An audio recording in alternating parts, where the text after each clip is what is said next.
Thank you, sir. Good afternoon, everyone. आज हम quickly will start with errors in hypothesis. तो before I give this example, जो मैं errors explain करने के लिए जो example use करूँगी वो थोड़ा अतरंगी है.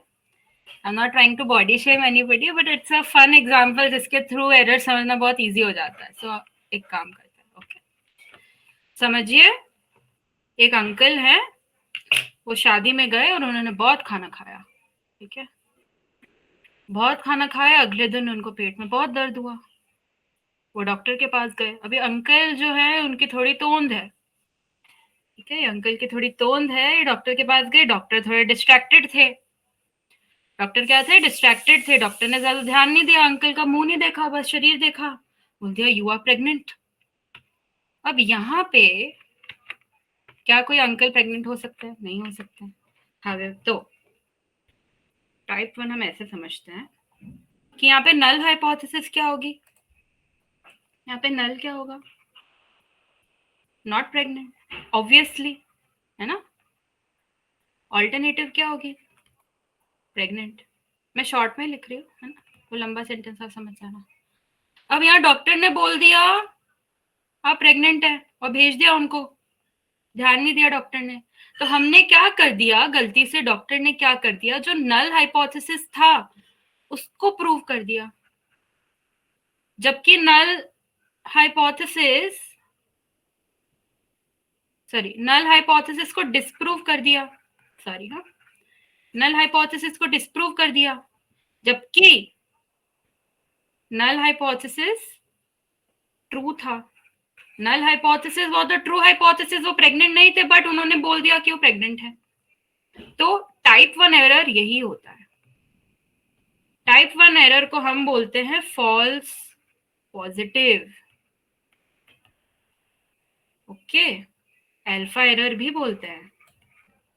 हमने एक ट्रू नल को, एक सही नल को हमने रिजेक्ट कर दिया, तो वो होता है type 1 error. Now let's go to type 2 error. Now समझिए कि कोई लेडी थी. She is very obviously pregnant. ठीक है, उनको मॉर्निंग सिकनेस हो रही है, उनको सिम्टम्स हो रहे हैं प्रेगनेंसी के. She went to the doctor वो बताने के लिए कि मुझे तकलीफें हो रही हैं. ये वापस नालायक जो डॉक्टर है उन्होंने फिर से ध्यान नहीं दिया और उनको डांट के भेजा, नहीं आप प्रेग्नेंट नहीं है, बस आपको ब्लोटिंग हो रही है, आपने कुछ अतरंगी खाया होगा, और भेज दिया. यहाँ पे भी नल सेम है. नल इज नॉट प्रेग्नेंट, कोई रिलेशनशिप नहीं. वही होता है ना, नल हमने कल सीखा था. और ऑल्टरनेट है प्रेग्नेंट. यहाँ पे सही क्या है? ऑल्टरनेट सही है और नल गलत है. बट हमने बोल दिया यू आर नॉट प्रेग्नेंट. तो हमने फॉल्स जो नल है, फॉल्स है नल, फॉल्स नल को हमने एक्सेप्ट कर दिया. तो इसको बोलते हैं फॉल्स नेगेटिव. क्या बोलते हैं? False negative. इसको हम बीटा एरर भी बोलते हैं. ये बहुत सिंपल है समझना. ठीक है, होपफुली दोनों समझ में आ गए. यहाँ पे जो नल था वो सही था, हमने वो रिजेक्ट कर दिया. यहाँ पे जो नल था वो गलत था, वो हमने एक्सेप्ट कर लिया. ये होते हैं errors in hypothesis, type 1 error and type 2 error. और ये उसका टेबल है ना. यहाँ पे जो मैंने बोला वही लिखा हुआ है, तो इस पे हम ज्यादा नहीं करेंगे. ऑल राइट, नाउ हम एक बहुत इंपॉर्टेंट कॉन्सेप्ट पे जा रहे हैं ऑफ एनालिसिस ऑफ डेटा. और बहुत सिंपल है समझना, जो हमने स्कूल में पढ़ा है वही है. सबसे पहले हम समझते हैं मीन क्या होता है. मीन माने एवरेज. ये हमने स्कूल में पढ़ा है. ये एक तरह का मेजर ऑफ सेंट्रल टेंडेंसी होता है. एक डेटा होता है, उसके बी हम उसका एवरेज हमको वो देता है. करेक्ट. चलो मैंने यहाँ पे एक एग्जांपल लिया है. ये मैंने वैल्यूज ली है 1 2 3 4 5 6 7 8 9 10 11 12 13 14 15 16 17 18 19 20. नंबर ऑफ वैल्यूज कितनी है? 20 है. करेक्ट. अब इनका एवरेज मीन कैसे निकलता है? इन सबका मैं सम करूंगी, डिवाइड बाय 20 कर दूंगी, है ना. दिखा दूं क्या, या फिर सिंपल और एक एग्जांपल ले लेते हैं।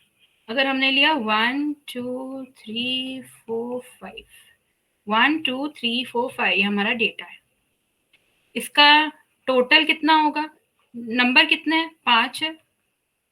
सम कितना है इसका, ये नंबर वो है, हाँ, ठीक है।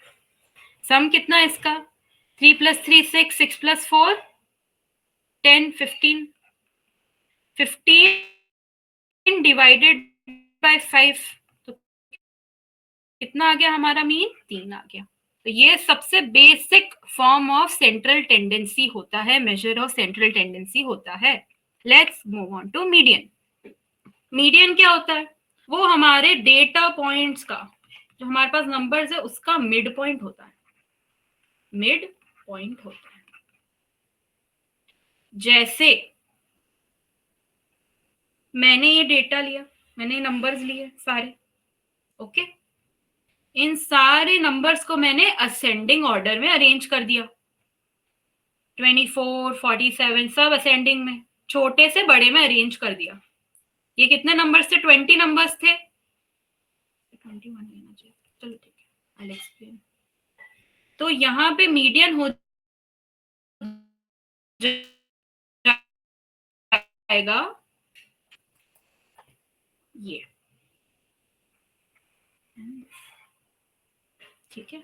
और सिंपल एग्जांपल में पहले वाले में लेते हैं, 1 2 3 4 एंड 5।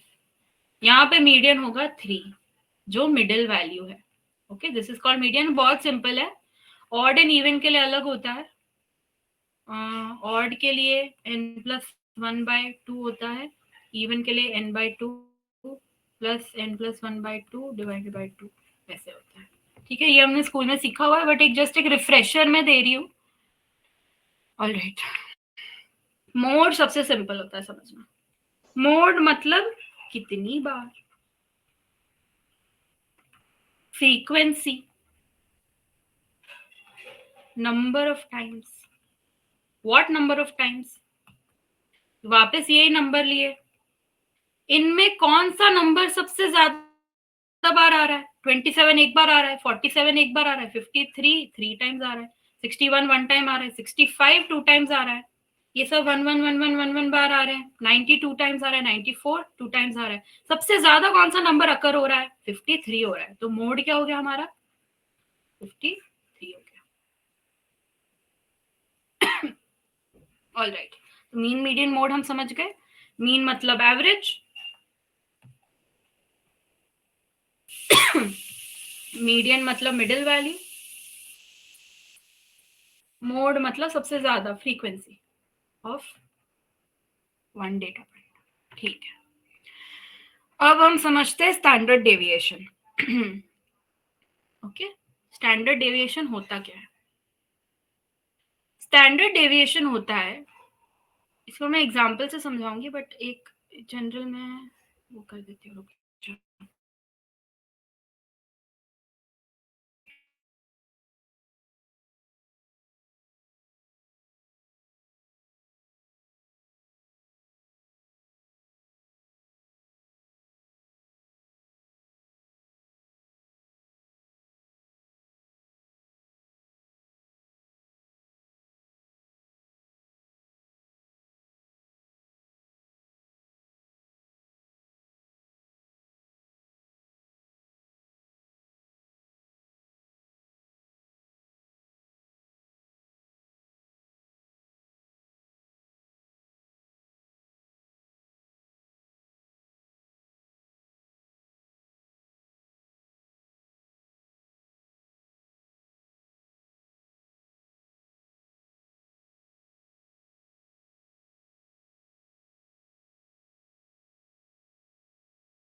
लो हम हाइट्स को ही ले लें, ठीक है, we take a very big sample, हम हाइट्स को ले लें। हाइट्स क्या जीरो हो सकती हैं? They can not be zero, है ना। हाइट्स लेकिन बहुत कम या बहुत ज्यादा होती है, ऐसा चांस हो सकता है कि हाइट किसी की 10 फीट है, वो पॉसिबिलिटी तो है, बहुत रेयर है बट पॉसिबिलिटी है, इसलिए हम यहाँ पे कर रहे हैं। ऑल्सो क्या होता है प्रैक्टिकली अगर जाए ना, ठीक है, हम जनरली यहाँ पे पॉपुलेशन जब हम नॉर्मल प्रोबेबिलिटी कर्व समझते हैं तो 10,000 का हम पॉपुलेशन, ये बहुत आर्बिटरी नंबर है, 10,000 का हम समझते हैं कि हम 10,000 के सैंपल पे हमने किया हुआ है। तो बहुत मुश्किल है जानना कि इस सैंपल में सबने कैसा बिहेव किया और क्या उनकी हाइट थी, क्या था, हो सकता है कि कुछ कुछ के हमें डेटा ना मिले, तो वो गैप हम रखते हैं। तो ये जो गैप है, ये जो टोटल है 99.7% आता है, ये गैप हम थोड़ा सा रखते हैं तो एक्स एक्सिस को टच नहीं होता, तो ये इन्फिनिटी तक जा सकता है, यहाँ पे भी नेगेटिव में इन्फिनिटी तक जा सकता है ना। थोड़ा और अब ऐसा हो सकता है, नॉर्मल प्रोबेबिलिटी कर्व ना कुछ कुछ तरीके के होते हैं, या तो थोड़ा फ्लैट हो सकता है या फिर थोड़ा ऐसा स्टीप हो सकता है। वो क्या होगा, डिपेंडिंग ऑन वैल्यूज, वैल्यूज पे, वैल्यूज अगर ना ग्रेजुअली मूविंग है तो ये ऐसा आएगा, अगर थोड़े स्टीप है, स्टीप में कुछ डिफरेंस ज्यादा है तो ये ऐसा आएगा। Now let's understand through standard deviation and mean. Okay, alright, समझे हमने एग्जाम के स्कोर्स ही ले लिए, एग्जाम के स्कोर्स, एक क्लास में एग्जाम के स्कोर्स लिए, हमने समझा मीन 100 है, स्टैंडर्ड डेविएशन फॉर सिंप्लिसिटी, उधर तो हमारा 12 आ रहा था, 12 पॉइंट समथिंग आ रहा था, फॉर सिंप्लिसिटी हम 15 समझ लेते हैं। ओके, तो यहाँ पे मीन है,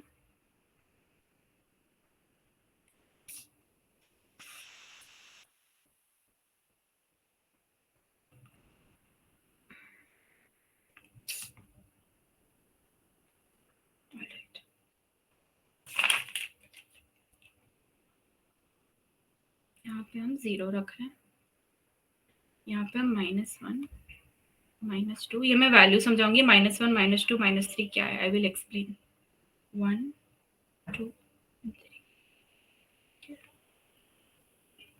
हमारा स्टैंडर्ड डेविएशन 15 है, मीन 100 है, यहाँ पे मीन है। ओके, यहाँ पे ठीक है। अब उसमें से अगर मैंने स्टैंडर्ड डेविएशन 15 मैंने कम किया तो कितना आएगा, 85 आएगा। ओके, 85 में से मैंने और 15 कम किया तो कितना आएगा, 70 आएगा। 70 में से और मैंने 15 कम किया तो कितना आएगा, 55, है ना।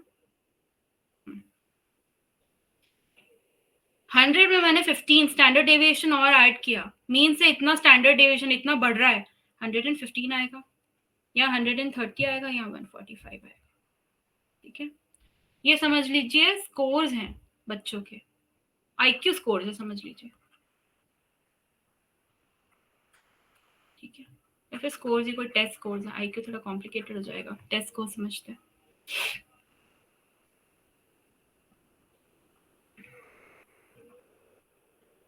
ऑलराइट,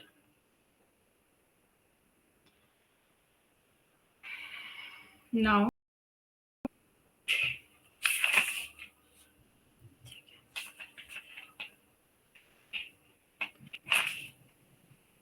इसका क्या मतलब होता है जब हम इसको ऐसे बनाते हैं। ठीक है, इसका मतलब है कि मोस्ट बच्चे जो हैं इस रेंज में फॉल कर रहे हैं, ये हमारे मोस्ट, हमारा जो डेटा है वो यहाँ फॉल कर रहा है।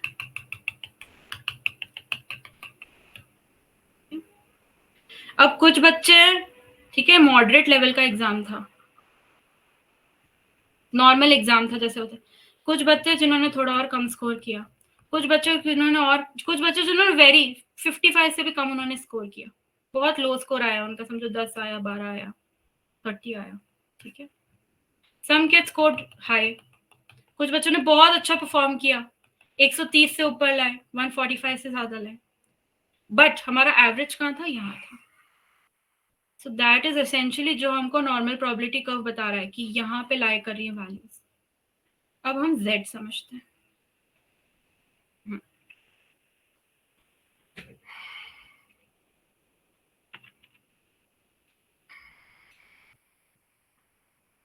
ठीक है, वन मोमेंट।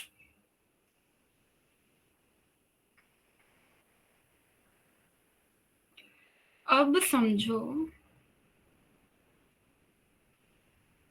कि मुझे जानना है 100 जिस बच्चे को आए, ठीक है, या 100 हमारा जो मीन है, और किसी बच्चे को 70 मार्क्स आए, उसमें कितना स्टैंडर्ड डेविएशन, कितना डेविएशन है स्कोर्स में, तो वो हमको यहाँ से पता चलेगा जेड स्कोर से। ये हमारे जेड स्कोर्स हैं, ठीक है, -3, -2, -1। ओके, तो ये जो है ये 1 स्टैंडर्ड डेविएशन है नेगेटिव, ये 2 स्टैंडर्ड डेविएशन है, ये 3 स्टैंडर्ड डेविएशन है। ओके, ये टोटल 2, सॉरी, यहाँ तक, और ये पूरा 3 स्टैंडर्ड डेविएशन आगे तक, ये हमें पता चल रहा है।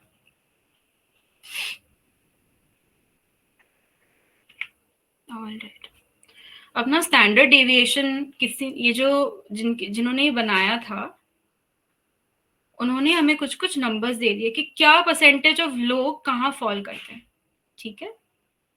तो उनको पता चला कि जो एवरेज है, जो इस बीच फॉलो करते हैं, -1 स्टैंडर्ड डेविएशन से लेके 1 स्टैंडर्ड डेविएशन तक जो लाए करते हैं, वो अराउंड 68% लोग हैं, ठीक है। जो -2 स्टैंडर्ड डेविएशन से लेकर 2 स्टैंडर्ड डेविएशन तक लाए करते हैं, अराउंड 95% लोग हैं। जो -3 स्टैंडर्ड डेविएशन से लेकर 3 स्टैंडर्ड डेविएशन तक लाए करते हैं, वो 99.7% कुछ लोग हैं, वो टोटल है, ठीक है।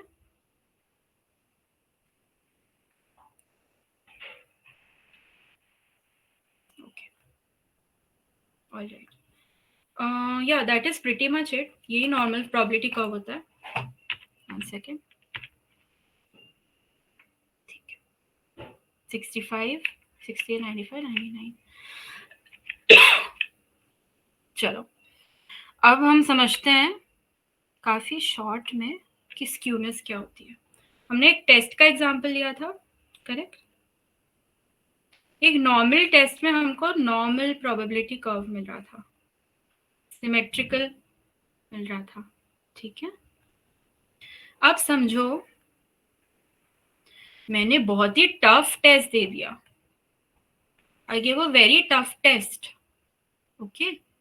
तो टफ टेस्ट दूंगी तो व्हाट विल हैपन,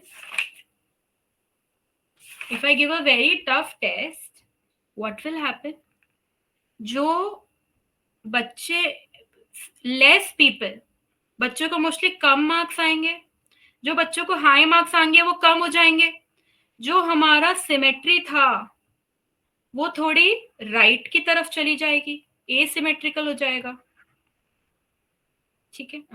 राइट की तरफ स्क्यूनेस आ जाएगी। स्क्यूनेस मतलब क्या होता है, जिस तरफ से ये थोड़ा सा एसिमेट्री या डिस्टॉर्शन हो रहा है, जिस तरफ से, तो इस तरफ हो रहा है, इस तरफ लीन कर रहा है।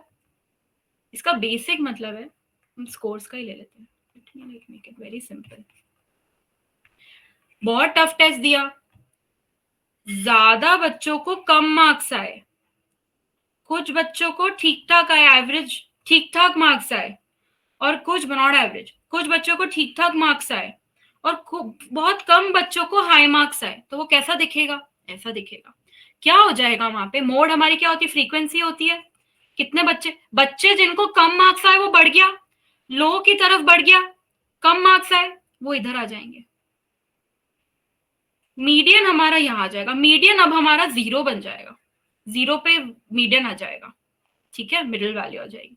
मीन हमारा थोड़ा स्क्यू हो जाएगा। मीन क्यों होता है skew, mean is very sensitive to outliers. Outlier क्या होती है, एक्सट्रीम वैल्यूज होती है ना, ये बाहर की, ये जैसे थोड़ी भी बढ़ जाती है ना, मीन थोड़ा इधर शिफ्ट हो जाता है, थोड़ा इधर चला जाता है, तो ये इधर थोड़ा हाई चला गया मीन। मीडियन में ऐसा नहीं होता, क्योंकि मीडियन में तो हम क्या कर रहे हैं, अभी भी मिडिल वैल्यू ले रहे हैं, बट मीन बढ़ जाता है क्योंकि वहां पे हम total value divided by N करते हैं, इसलिए। ओके,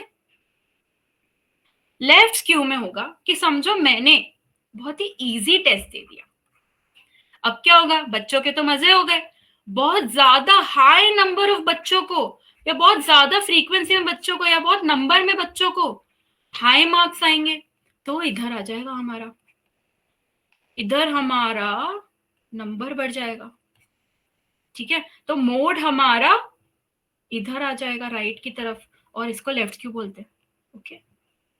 मीडियन वापस हमारा यहाँ 0 और मीन हमारा कम हो जाएगा, मीन विल रिड्यूस, क्यों, क्योंकि बहुत कम बच्चे हैं,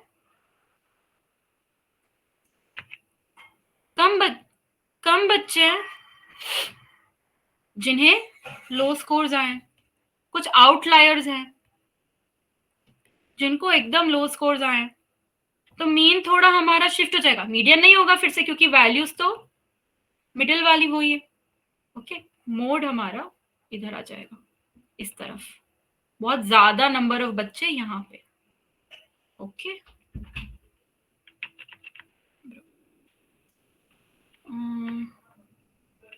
यस, आई थिंक उतना ही है, दैट इज सेट भी मैं एक बार formulas I am not teaching because वो बहुत स्टैटिस्टिकल हैवी हो जाएगा, या that is pretty much it. ये हमको याद रखना है, मेन नॉर्मल प्रोबेबिलिटी कर्व में जो मैं याद करना मैं बता देती हूँ, किस पेज पे बताऊँ, एक second, 1 second.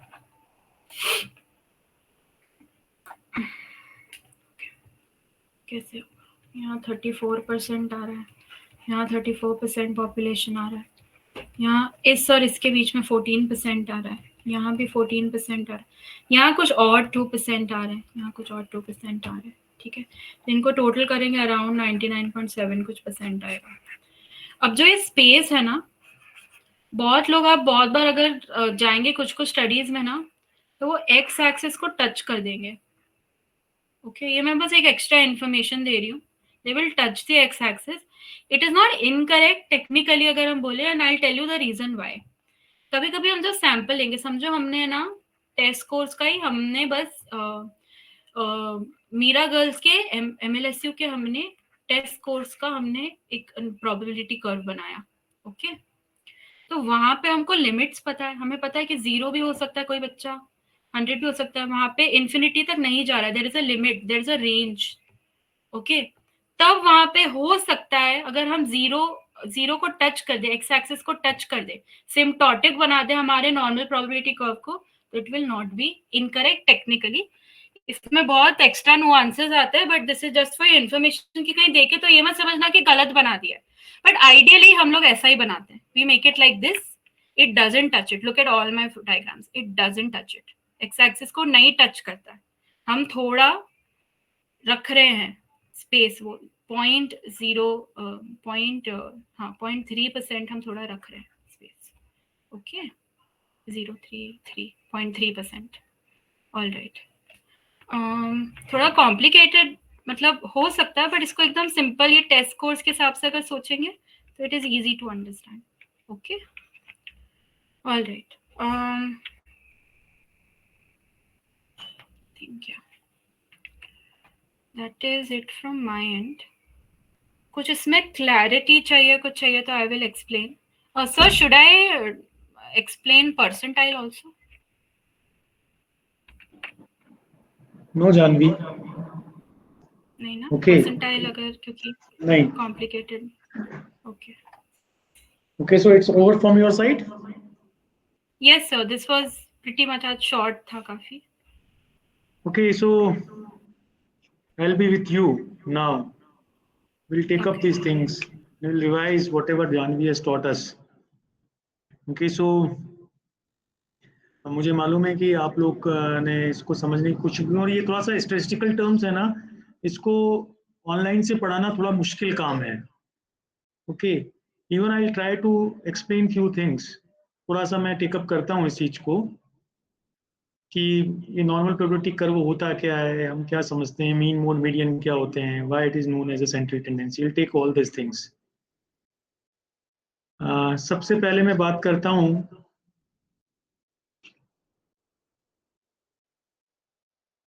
What is mean mode and median.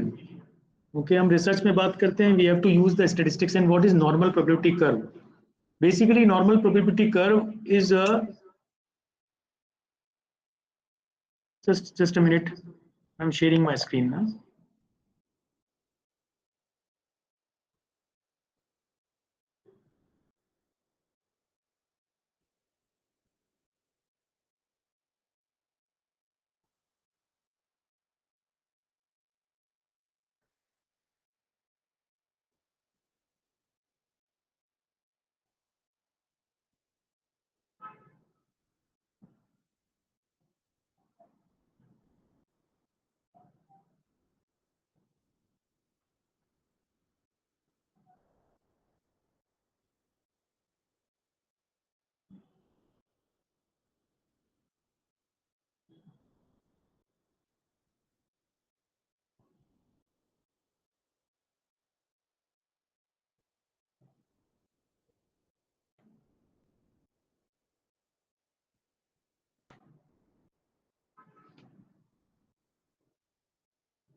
Okay, it is not shared.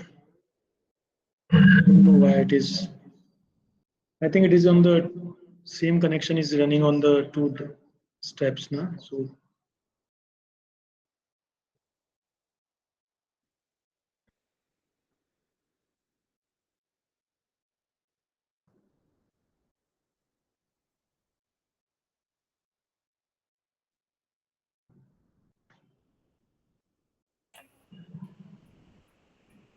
Janvi, it is not sharing. What it might be the problem? Sir एक काम करिए, are you trying to share a PowerPoint presentation? Yes, yes. Okay, तो sir उसको ना एक separate window में खोल दीजिए।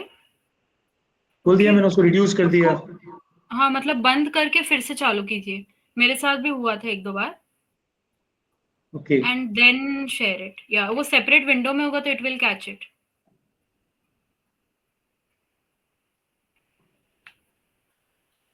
इन द मीन टाइम सर, जब तक आप बोल रहे हैं, मैं एक शॉर्ट वो करेक्शन बता देती हूँ। वो जो एडिशन किया था मैंने 650 का, दैट वाज करेक्ट। वो हमने लास्ट में स्क्वायर रूट नहीं किया।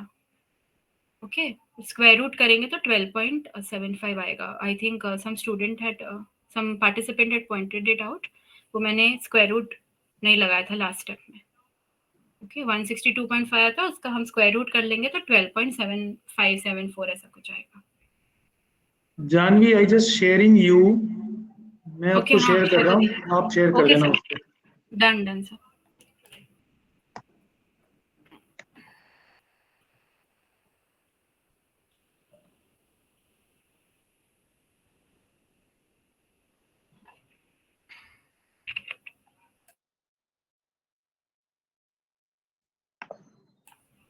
सर आप व्हाट्सएप पे कर रहे हैं, मेल पे कर रहे हैं? व्हाट्सएप पे कर रहा हूँ बेटा।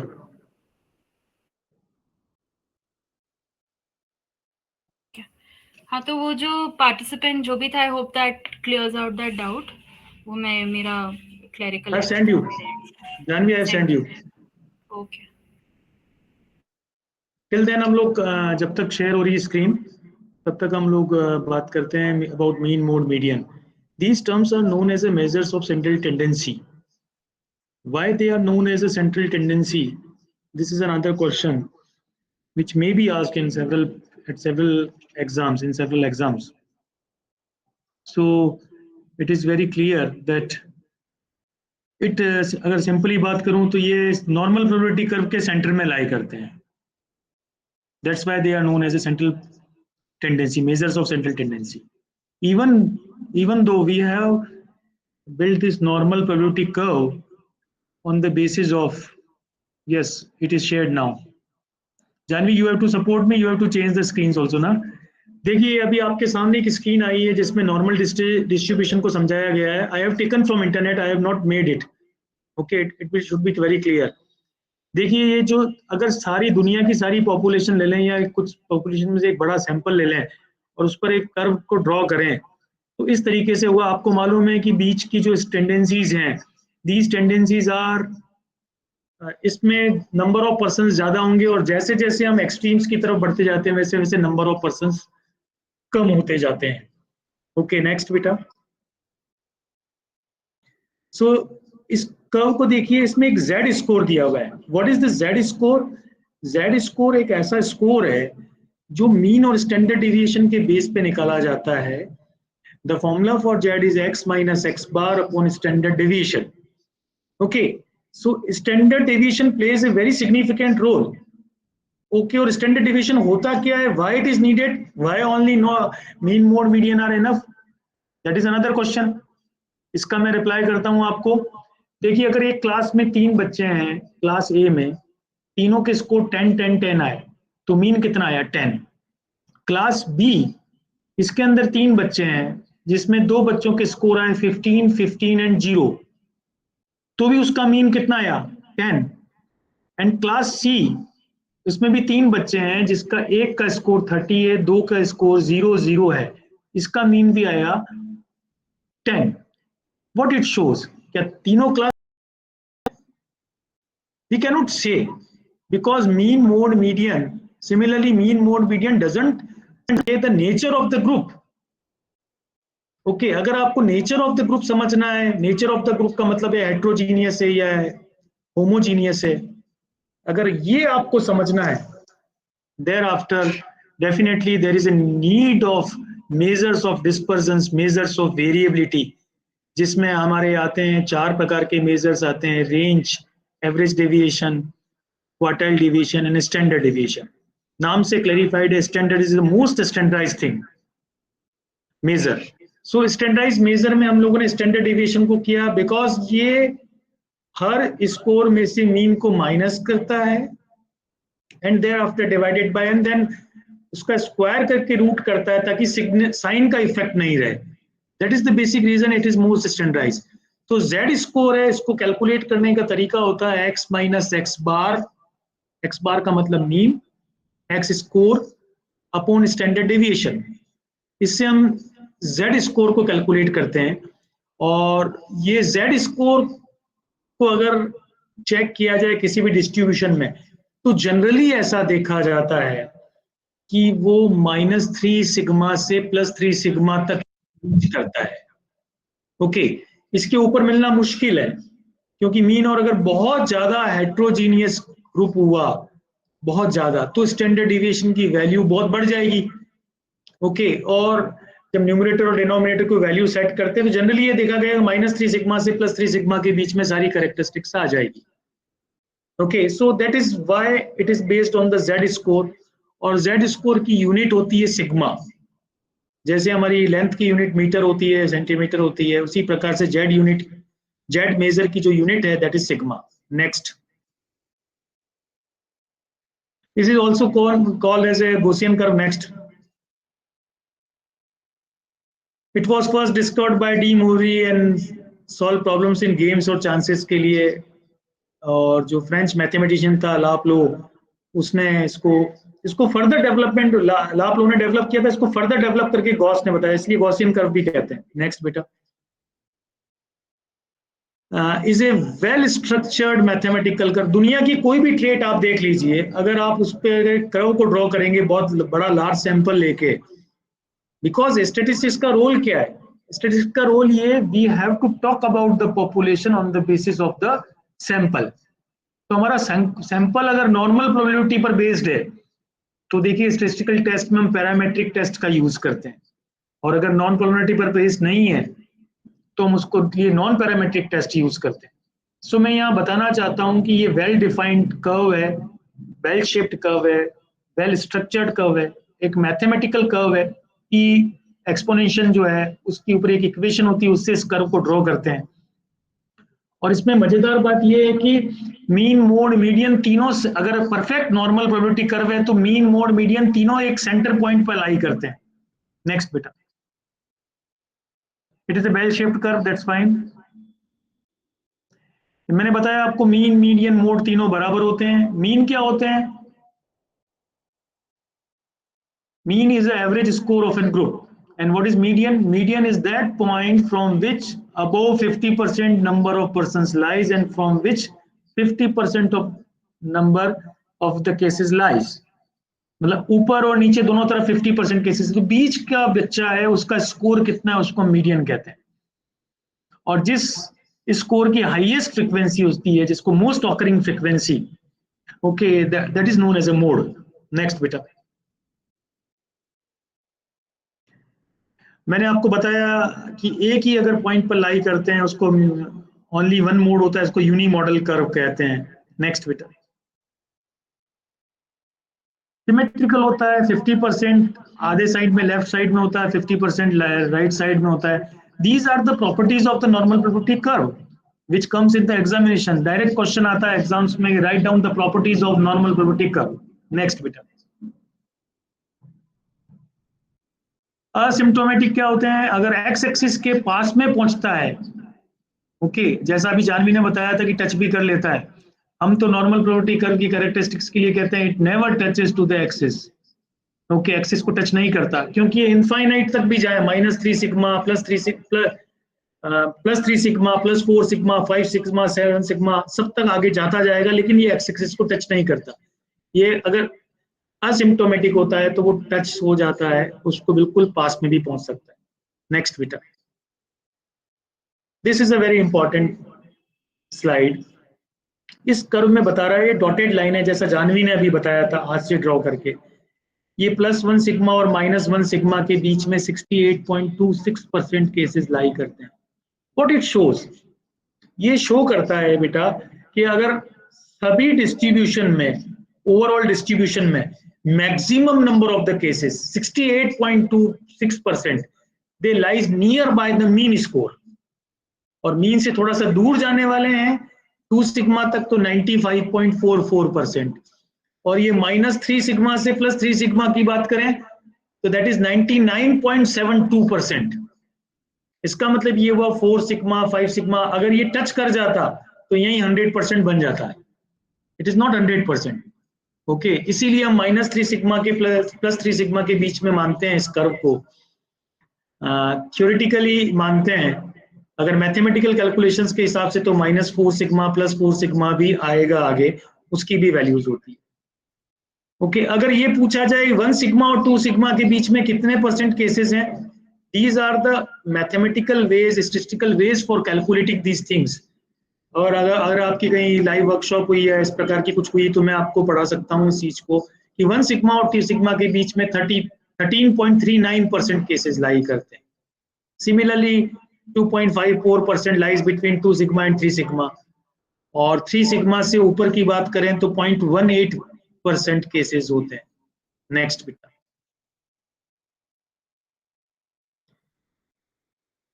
ठीक है, fine, next okay, next, yes, इस कर्व को थोड़ा समझने की कोशिश करते हैं। ये देखिए जो रेड लाइट में कर्व है दैट इज अ परफेक्ट, यहाँ कोई स्क्यूनेस नहीं है। ओके, देखिए लेफ्ट साइड में खिसक गया और राइट साइड में खिसक गया। Okay, this is positive and negative skew. Next आ जाओ बेटा, और क्लियर करूंगा। What is positive skewed curve? I think it is a wrong way, गलत बनाया हुआ ना ड्राइंग में ये जानवी। फाइन, नहीं नहीं, करेक्ट है sir. Taken this slide from another source, अभी मैंने ली है, मैंने कहा no sir, it is correct sir, mine is the same. हम उसको राइट इसलिए बोलते हैं क्योंकि वो राइट से राइट में टेपर हो जाता है। ओके, सिंपल सी बात है, पॉजिटिवली स्क्यूड कर्व की प्रॉपर्टी होती है कि right tail is longer. Okay, और मैक्सिमम मास है वो लेफ्ट साइड में कंसंट्रेटेड होता है। तो ये कहते हैं हम लोग कि अगर किसी ने स्कोर ज्यादा किए हुए हैं, ओके, तो वो शिफ्ट हो जाएगा। नेक्स्ट पे आ जाओ बेटा, नेक्स्ट पे आ जाओ। नेगेटिव भी इसी प्रकार से। नेक्स्ट, कर्टोसिस क्या होता है इसको समझ लें। ये 3 मैंने बड़े से पहाड़ बना रखे हैं, लेप्टोक्यूरेटिक, मेसोक्यूरेटिक एंड प्लेटोक्यूरेटिक। प्लेटोक्यूरेटिक बेसिकली फ्लैटेंड कर्व होता है, अगर ये दब गया, खींच के लंबा कर दिया, दैट इज लेप्टोक्यूरेटिक। उस कर्व को पकड़ के लंबा कर दिया, दैट इज लेप्टोक्यूरेटिक। और अगर उसी साइज में रहा, नॉर्मल प्रॉपर्टी की साइज में रहा, that is meso. Okay, next आ जाओ। ये मैंने बताया आपको कि इसका जो डिस्ट्रीब्यूशन होता है, अगर ये क्यूरेटिक है कर्व, लेप्टोक्यूरेटिक है, तो ये ग्रेटर देन 3 कर्टोसिस की वैल्यूज है, वो 3 कर्टोसिस की भी वैल्यूज निकालने का सिस्टम होता है। वो सारा डिटेल स्टैटिस्टिकल कैलकुलेशंस स्टैटिस्टिकल की क्लास में पढ़ाया जा सकता है। तो these are few things what I just communicated to you, कि किस प्रकार से नॉर्मल प्रॉपर्टी करो। देखिए, एक बहुत इंपॉर्टेंट एस्पेक्ट है जो मैं आपको बताना चाह रहा हूँ। सपोज आपने कोई साइकोलॉजिकल टेस्टिंग, कोई टेस्ट बनाया है, अब हम कैसे बताएं कि ये कौन सा स्कोर ज्यादा माना जाएगा, कौन सा स्कोर कम माना जाएगा। So there we can use this normal probability curve. कैसे? हम उस कुछ बच्चों के स्कोर्स को डिटरमाइन कर लिया। सपोज 300 बच्चों पे हमने टेस्ट कंडक्ट किया, उसके स्कोर्स आ गए, उसका मीन और स्टैंडर्ड डिविएशन निकाल दिया। Okay, now mean plus 1 standard deviation कर दिया, एक स्कोर निकल कर आ जाएगा। फॉर एन एग्जाम्पल, अगर हम किसी डिस्ट्रीब्यूशन का मीन हमारा 50 है, डिविएशन 10 है, फॉर एन एग्जाम्पल, तो मैं ये बता सकता हूँ मीन प्लस स्टैंडर्ड डिविएशन कितना हुआ, 60, और मीन माइनस स्टैंडर्ड डिविएशन कितना हुआ, 40। तो 40 से 60 की जो रेंज है, that lies in between the curve, middle range में लाई करेगा कर्व की, and so it can be termed as a average category. And if the score are more then 60, जो कि मीन प्लस 1 स्टैंडर्ड डिविएशन से हमने calculate किया, तो हम ये कह सकते हैं 60 से ज्यादा होने पर उसको हम अबव एवरेज या हाई कैटेगरी में रख सकते हैं। एंड लेस देन 40 हुआ तो we can put it as a below category, below average category और लो कैटेगरी। तो देखिए, ये इसकी एप्लीकेशंस बहुत ज्यादा है। ओके, कुछ एप्लीकेशंस मैंने आपको बताने की कोशिश की है जो आपके कोर्स में है। डायरेक्ट क्वेश्चन आता है कि write down the properties of normal probability curve. तो पहली property, it is a bell shaped curve. दूसरी property, it is a symmetrical one.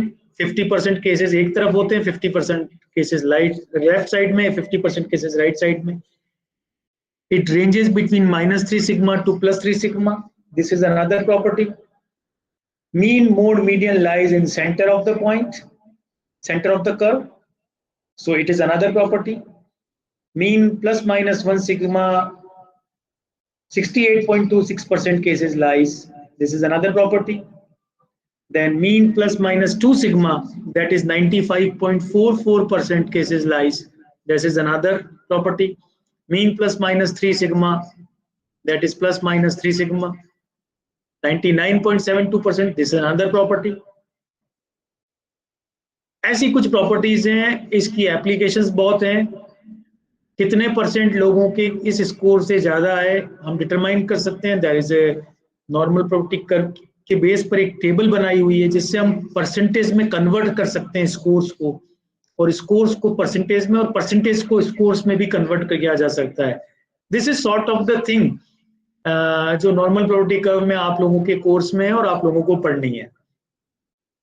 Regarding few more things, Janvi और क्या टेकअप करना था बेटा, आपने क्या पढ़ाया था? और So research, variables, hypothesis. That's fine.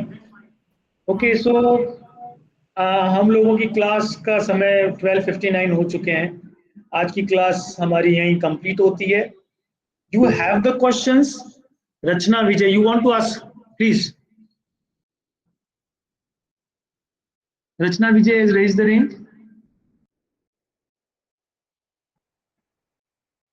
Fine. अगर आपकी कुछ प्रॉब्लम्स हैं, आप एजुकेशनल जो ग्रुप बना हुआ है हमारा एजुकेशनल वर्कशॉप के नाम से, उसके अंदर आप अपनी प्रॉब्लम्स को डाल सकते हैं। And thank you Janvi so much for just thinking me more about the statistics also. आपको सुना मुझे बहुत अच्छा लगा। जितने पार्टिसिपेंट्स हैं उनसे मैं कहना चाहता हूँ, this is the platform for the students. Okay, मैं कोशिश करता हूँ कि सारे स्टूडेंट्स को मैं आगे लाऊं। ओके और इसी कोशिश का एक प्रयास था कि हमने ये वर्कशॉप को ऑर्गेनाइज किया और जानवी हमारी बातों पे सारी खरी उतरी है। Thank you Janvi, but I wish कि आप कल वाली क्लासेस भी जरूर ज्वाइन करें। Okay, not at the just delivering the lecture, as a learner also. As a student, sir. Okay, so thank you so much to all of you. अगर आपके questions हैं अभी आप पूछ सकते हैं मुझे 1-2 मिनट में, और नहीं तो मैं इस मीटिंग को यहीं एंड करूंगा। So I'll just like to say a few quick words. Yes, Firstly, sir, thank you so much for placing your trust on me. I am not a teacher. This was my first time and I tried my very best in a very short time कि मैं पूरा समझा सकूं. Especially in a short period of time इसको because research काफ़ी vast होता है तो समझाना मुश्किल होता है. But thank you so much कि आपने किया and hope कि थोड़ा clarity आया to the students and to the participants through my examples at least. कोई भी डाउट हो, I am reachable. I will share my power points and उसमें मैं थोड़े एक्स्ट्रा एग्जाम्पल्स अगर डाल पाऊंगी तो I put it. And for the Hindi students मैं ट्रांसलेशन करके डाल दूंगी. तो मेन जितना हम एग्जाम्पल से रिसर्च को समझेंगे, जितना ईजी रखेंगे, research is very simple. And फिर Ajay sir is there to make it even simpler. I think बहुत ब्यूटिफुली आप एक्सप्लेन करते हैं and I wish someday I can explain like you sir. So thank you so much. Janvi, you are on the same track, and all the students who are listening, I wish they should all come on this platform. हम इस process को चालू रखेंगे, workshops के process को. Okay, और issue नहीं है कि किस तरीके से चलेगा. Will just discuss few psychological topics on this. हमारा ग्रुप तो बन ही गया है, will share the information also. Okay, और जरूरी नहीं है कि हम सर्टिफिकेट्स या पढ़ाई के लिए कुछ बात करें, इसके अलावा भी साइकोलॉजिकल अगर कुछ इश्यूज हैं उस पर हम डिस्कस कर सकते हैं. सो thank you all of you for listening me, and मुझे भी पढ़ने को बहुत अच्छा मिला. मेरा भी प्रोवोक हुआ, ब्रेन थोड़ा सा फर्टाइल हुआ कि क्या पढ़ाना चाहिए और कैसे पढ़ाना चाहिए. That is more important. So कल हम मिल रहे हैं रिसर्च डिजाइन के वाले लेक्चर्स में. I will take up this lecture, मैं आपको पढ़ाऊँ. Thank you. Thank you, sir. Thank you, sir, and I'll be there tomorrow Thank you, sir. as a student. Thank you, sir. Thank you, sir.